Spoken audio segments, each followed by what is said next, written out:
What's up, window cleaners? I'm going to be doing some storefront window cleaning.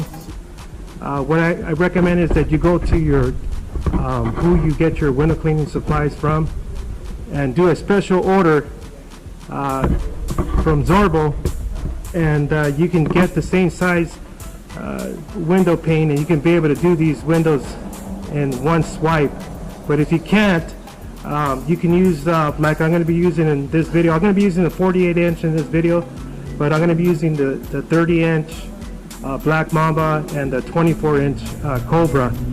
So I'm going to be showing you these panes right now, what I'm going to be cleaning, and you're going to double your profits or even more, because the less swipes, I believe, the quicker you're going to be. So here's the equipment I'm going to be using, and look at this is Zorbo's quadrupod high bucket stand. I highly recommend it. I've been a window cleaner for like 24 years now, and it's a back saver. Okay, highly recommend that. All right, so I'm going to go around here.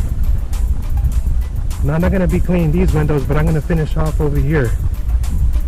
And I won't be showing the detail work on these just to save some video time, but I'm just going to show you how fast I clean these windows with a couple of swipes or even just one swipe.